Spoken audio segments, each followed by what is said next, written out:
before we get started with this video, I now sell merchandise. So if you're interested in buying a t-shirt or a mug, I have a link to my store in the description. I really appreciate anybody that purchases any one of my products. Hi, my name is Troy Quick with Mountaineer Herps, and I specialize in the breeding of Western Hognose snakes and Egyptian egg-eating snakes. This is basically my leftovers from the 2022 season, and a lot of what I got is a lot of really great het sable stuff. I had a very productive pairing with a super conda het albino, and I paired her with a sable who was only supposed to be sable, but turns out he is also het albino. So I got some really nice looking albino conda het sables, and then some of their siblings that are not visual albino, got some possible het albinos floating around in there. And that female, one of the coolest things about her is every year this particular girl always throws twins, and that year was no exception. Got them right there. At least one or two sets of twins every year out of this girl. So I really love her, and I'm trying to hold back several of her daughters for exactly that reason. What do we have over here? Over here we got some of the boys. Another pairing that I had this year was an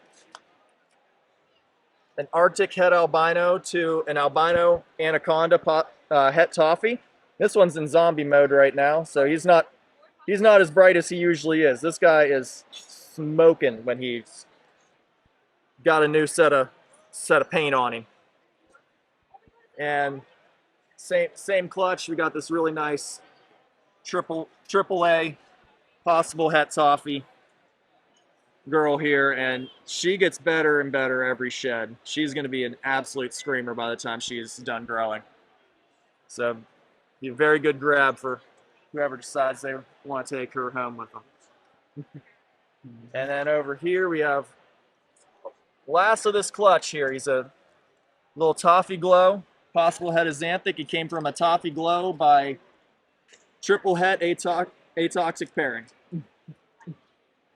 Yeah, and over here, like my passion project here is the Egyptian egg-eating snakes. These guys, I'm the only person I'm aware of that's really working with this particular species of egg-eater.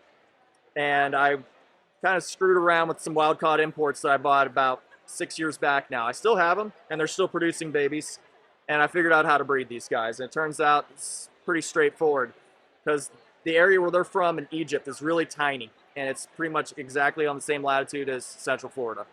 And the weather patterns are almost identical. So I just mimicked that, including giving them a cool period in the winter. I paired them up.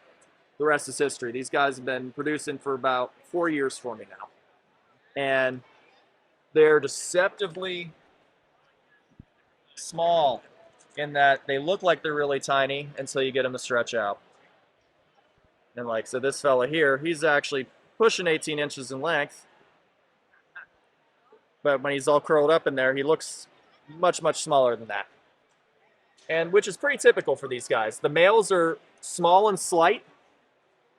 Big adult male is going to be about 30, 36 inches in length, but he's only going to weigh 20, 25 grams. Like their dad is at 29 grams. That's a very mature, unknown age, but he's at least 6-year-old male. Now the females get a lot bigger. You're talking 36 to 44 inches in length, and mom of these guys, she weighs 250 grams. So she is literally 10 times the weight of her mate. And so when they link up, she is just taking him for a ride around the enclosure until they finally part ways. They're usually locked for about 24 hours on this species. So they stay together for quite a long time. And I try to time these babies to hatch at the same time my finches are starting to produce plenty of eggs. Because that is the most challenging aspect of egg-eating snakes, is feeding the babies. Yeah, absolutely. So I brought some examples of what the different eggs that they're going to eat look like. So here we have a little finch egg, and around it are eaten finch eggs. So what these guys will do, they'll swallow the egg, and they have specialized vertebrae in their neck. They'll crack the egg with it, crush it with their neck muscles, swallow the contents, and spit out these little shell casings here. And there's another example with a slightly larger egg. It's from a little bird called a button quail, or a Chinese button quail. Same idea, just bigger egg. And then as adults, males and females both can eat Cotornix quail eggs. These, I source them myself now, but I used to just get them at Publix. I just went ahead and got some Cotornix quail to go with the rest of them, so now I'm sourcing all my own birds. So it's similar to someone keeping a colony of mice to feed rodent-eating snakes. I just got finches and quail to produce eggs for my egg-eating snakes. So they're just kind of my little thing. I like the weird stuff, and so it's a really fun project for me. All right, thank you. You're very welcome.